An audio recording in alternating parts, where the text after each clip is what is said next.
In recent weeks, we've been hearing from communities in the Northern Territory grappling with youth crime. Tonight, we go to Alice Springs, where offending involving young people is making headlines, with concerns it's dividing the town. Eleni Roussos is in Alice Springs and joins us now. Eleni, what are people telling you? Letitia, the issue of youth crime isn't new to Alice Springs. In fact, it usually pops up every year over summer. And at the beginning of the year, at the beginning of the COVID-19 pandemic, things were unsurprisingly very quiet here in Alice Springs. But in recent months, it's been the talk of the town, with many long-term residents saying that they don't feel safe in the town, especially at night. And we're hearing reports of people who live here adjusting the times that they go to the supermarket, for instance, doing their grocery shop in the early hours of the day, in the morning, where they are feeling more safe. And the issue of youth crime, it did dominate Senate estimates in Darwin earlier today. We're going to hear more about that a little later in the program. But first, we take a look at how the issue of youth offending is playing out here in Alice Springs and hear from the people who live and work here. It's been over a month since 4 teenagers broke into Kate Willisoni's home while the family slept. I don't sleep very well, or I wake up a lot more frequently than I normally would, so I don't switch off well at all. The group were in the Gillen home for 40 minutes. They stole cash, alcohol and the car. But the hardest part was finding out they'd also been in her 2-year-old daughter's room as she slept. The fact that they've gone into our daughter's room was just horrifying. I don't think you ever let that go.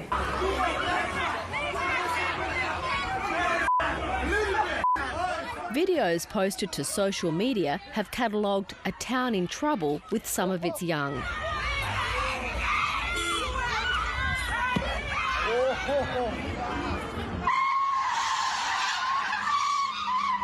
Clips of teens hooning through town have been shared widely. And vision of young people allegedly resisting arrest have made headlines. But it was the death of motorcyclist Shane Powell, fatally injured in an alleged hit and run involving teenagers, that sent ripples through the town. Crime statistics show house break-ins in Alice Springs have been rising for 4 years straight. Commercial break-ins are up slightly on last year, while motor vehicle thefts are down. But the most alarming rise has been with domestic violence. It's up 30%, the highest it's been in 7 years. It's not rocket science. It's, that will be one of the factors that make a child not want to be home. If you don't have a bed for the night because of overcrowding, if there's no food at home, all those factors come into play. If you're not encouraged to be engaging with education, they're the factors that we need to address. Concern over crime prompted a visit from the Chief Minister last week. He flew into Alice Springs for closed-door meetings, but declined interview requests to talk to the media. Yeah, 207. Michael Gunner was briefed by police on Strike Force Viper, that's targeting property crime and car thefts in the town. At drop-in centres like Brown Street, youth workers are at the coalface.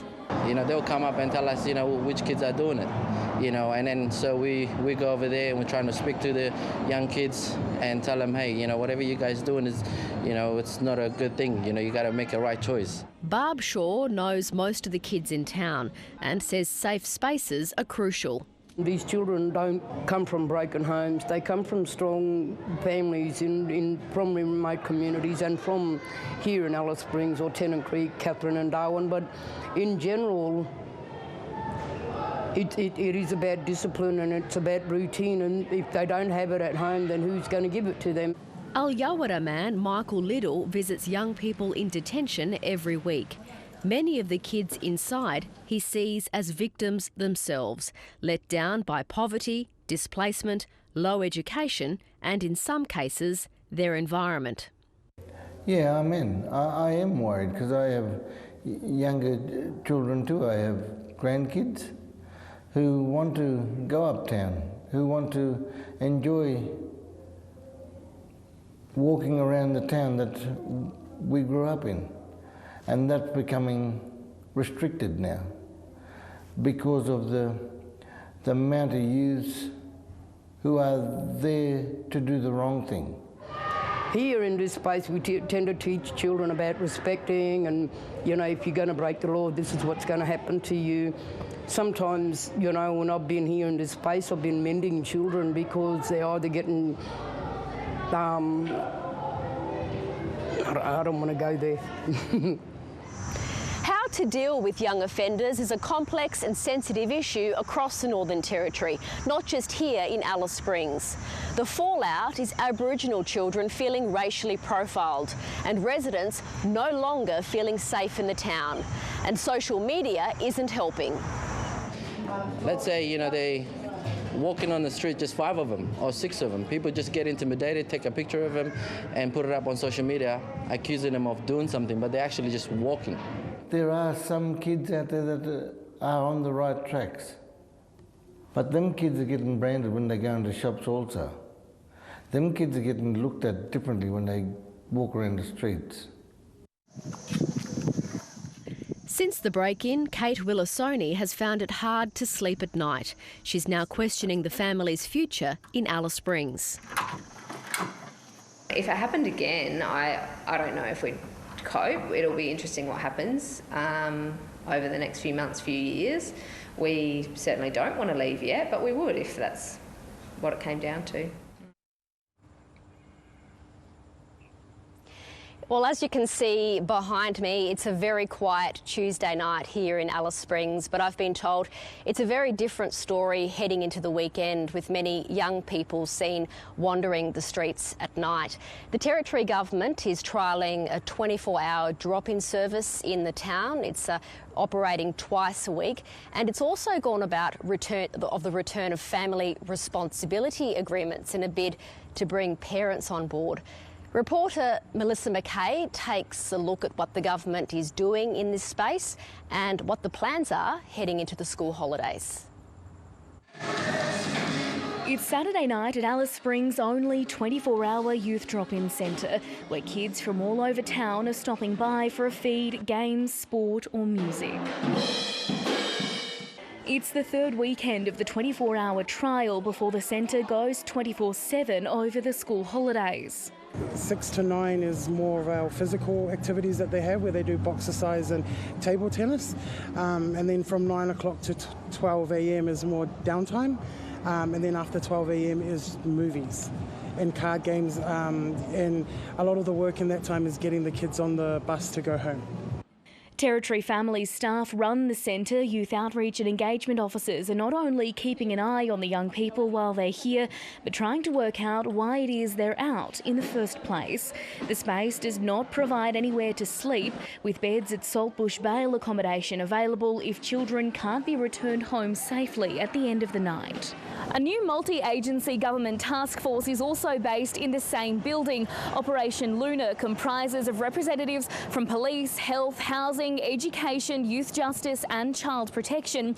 It's been running since mid-October, with officials meeting weekly to discuss case management. We might have a youth that's committing crime and the siblings are looking up at their older brother or sister and go, I want to be like them. So we step in and make sure that those kids are not following that same path. Since it launched in October, 15 families have become involved with Operation Luna, referred by anything from interactions with the youth justice system or discussions with youth engagement officers. We need the consent from the family, and it's the request of the family. What do they want us to do? We don't go in and say, this is what we're doing. We go into the family and go, what do you want to see your daughter change? You know, stay inside, go to school, all this. Sergeant Cameron Bellis leads the team of 5 people, but insists police are not there to lock kids up. At the moment, I will not go to the first meeting because being a policeman in uniform, they see that as, you know, not a good thing. No Indigenous groups are formal members of the Operation Luna team. The Territory Government has also quietly brought back family responsibility agreements, which can turn into legally binding orders allowing for prosecution or the seizure of non-essential household items if families don't comply. But the government has acknowledged these punitive measures didn't work the last time the agreements were in place and say they're under review. If at the end of that we're not able to get the family together to be a safe space for those children, the most responsible response from us is a child protection order. But the measures have been met with hesitation. The government hasn't said who it's consulted on the measure, and some Aboriginal groups were strongly opposed to the old model. The government says it's working on generational change. It could be months or even years before there's any proof these measures have worked. Melissa McKay, ABC News, Alice Springs. And today a man was arrested in Alice Springs over a serious assault on a woman. Eleni, what can you tell us about that? Letitia, we know that a 31-year-old woman from Alice Springs is tonight in a serious condition at the Royal Adelaide Hospital. Police allege that a 38-year-old man drove his car through the front fence of a home in Gillen in the early hours of this morning and allegedly assaulted the woman inside the home. Now, we understand that the woman suffered severe head injuries in the assault and she had to be medevaced out of Alice Springs to hospital in Adelaide for further treatment. The man, he was arrested at the scene and he's been charged. Right now, he's in the police watch house, not far from where I'm standing, and will appear in court tomorrow. Letitia. Thanks, and that's where we'll leave Eleni Roussos in Alice Springs.